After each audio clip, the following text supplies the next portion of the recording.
Defenders of Islam insist it is a peaceful religion. Others disagree and point to the primitive treatment in Muslim countries of women and other minorities. So let's discuss this now. We're joined now by Reza Aslan, a scholar of religions, professor at the University of California, Riverside, and the author of Zealot, The Life and Times of Jesus of Nazareth. Let's talk about this because it's a very interesting conversation every time we have it. Before we get into this discussion, I want to play for you this clip from Bill Maher's show just this Friday night. Here it is.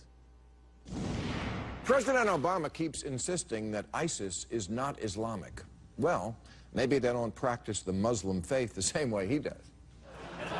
But if vast numbers of Muslims across the world believe, and they do, that humans deserve to die for merely holding a different idea, or drawing a cartoon, or writing a book, or eloping with the wrong person, not only does the Muslim world have something in common with ISIS, it has too much in common with ISIS. There's so much talk. You can applaud, sure.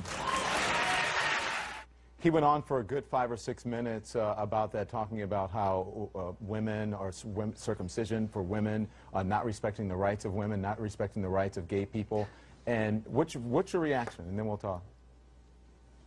Well, I like Bill Maher. I've been on his show a bunch of times. He's a comedian, but, you know, frankly, when it comes to the topic of religion, he's not very sophisticated in the way that he thinks. I mean, the argument about the female genital mutilation being an Islamic problem is a perfect example of that. It's not an Islamic problem, it's an African problem. Well, wait, because he says it's a, hold on a second, Reza, because he says it's a Muslim country problem. He says that in Somalia... Yeah, but that's... Yeah, and that's actually empirically, factually incorrect. It's a Central African problem. Eritrea has almost 90% female genital mutilation. It's a Christian country. Ethiopia has 75% female genital mutilation. It's a Christian country. Nowhere else in the Muslim majority states is female genital mutilation an issue. But again, this is the problem, is that you make these facile arguments like that women are somehow mistreated in the Muslim world. Well, that's certainly true in many Muslim majority countries like Iran and Saudi Arabia. Do you know that Muslims have elected 7 women as their heads of states in those Muslim majority countries? How many women do we have as head of states in the United States? Reza, be honest though, for the most part, it is not a free and open society for women in those states. Well, it's not in Iran, it's not in Saudi Arabia, it certainly is in Indonesia and Malaysia, it certainly is in Bangladesh, it certainly is in Turkey. I mean, again, this is the problem, is that you're talking about a religion of 1.5 billion people, and certainly it becomes very easy to just simply paint them all with a single brush by saying, well, in Saudi Arabia they can't drive, and so therefore that's somehow representative of Islam. It's representative of Saudi Arabia. But in Iran, they don't have... I mean, I think that Bill Maher's point is that these aren't extremists. We often talk about extremists and that we should crack down on extremists, and why aren't Muslims speaking out about extremists? In Saudi Arabia, when women can't vote and they can't drive and they need permission from their husband, that's not extremists. Why aren't we talking more about what... That's not extremist, that's commonplace. Why don't we talk more about the commonplace wrongs that are happening in some of these countries? It's extremist when compared to the rights and responsibilities of women, Muslim women around the world. It's an extremist way of dealing with it. But it's not extremist in that. It's not extremist in that country. In Saudi Arabia, that's the norm. Oh no, it's not. I mean, look, Saudi Arabia is one of the most, if not the most extremist Muslim country in the world. In the month that we've been talking about ISIS and their terrible actions in Iraq and Syria, Saudi Arabia, our closest ally, has beheaded 19 people. Nobody seems to care about that because Saudi Arabia sort of preserves our national interests. Okay. You know, this is the problem, is that these kinds of conversations that we're having aren't really being had in any kind of legitimate way. We're not talking about women in the Muslim world. We're using 2 or 3 examples to justify a generalization. That's actually the definition of bigotry. All right, fair enough. Let's listen to Benjamin Netanyahu at the United Nations today. So when it comes to their ultimate goals, Hamas is ISIS and ISIS is Hamas. And what they share in common, all militant Islamists share in common. So Reza, the question at the bottom of the screen that everyone is looking at: does Islam promote violence? Islam doesn't promote violence or peace. Islam is just a religion, and like every religion in the world, it depends on what you bring to it. If you're a violent person, your Islam, your Judaism, your Christianity, your Hinduism is going to be violent. There are marauding Buddhist monks in Myanmar slaughtering women and children. Does Buddhism promote violence? Of course not.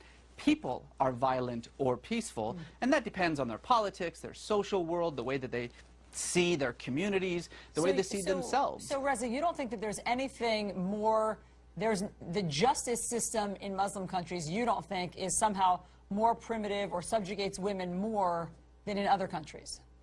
Did you hear what you just said? You said in Muslim countries. I just told you that Indonesia, women are absolutely 100% equal to men. In Turkey, they have had more female representatives, more female heads of state in Turkey than we have in the United States. But in Pakistan, stop saying things like Muslim countries. Women are still being stoned. And that's a problem for Pakistan. You're so in right. other words, I just want to be clear on what your point is, because I thought you and Bill Maher were saying the same thing.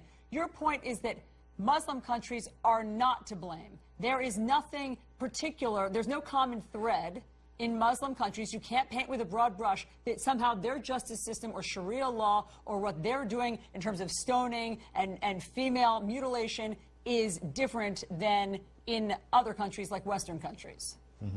Stoning and mutilation and those barbaric practices should be condemned and criticized by everyone. The actions of individuals and societies and countries like Iran, like Pakistan, like Saudi Arabia must be condemned because they don't belong in the 21st century.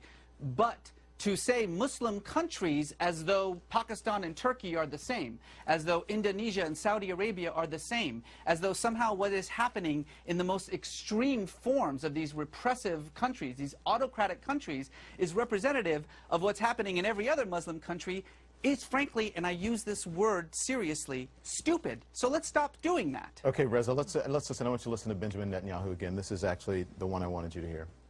Yeah, the ISIS. But our hopes and the world's hopes for peace are in danger, because everywhere we look, militant Islam is on the march. It's not militants, it's not Islam, it's militant Islam. And typically, its first victims are other Muslims, but it spares no one.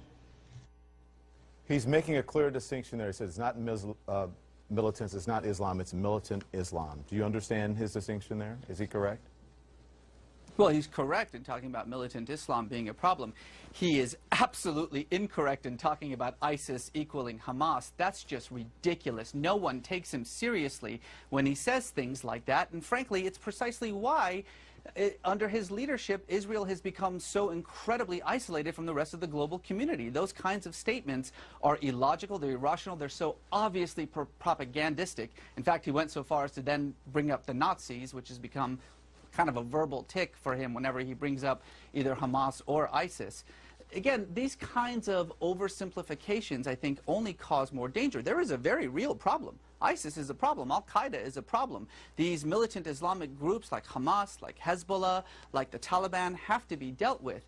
But it doesn't actually help us to deal with them when instead of talking about rational conflicts, rational criticisms of a particular religion, we instead so easily slip into bigotry by simply painting everyone with a single brush, as we have been doing in this conversation, mind you. Well, we're just asking the questions, Reza, and you're answering. I think you answered very fairly, and we appreciate it. Thank you, Reza Aslan. We appreciate your perspective and helping everyone understand your perspective. 126 Muslims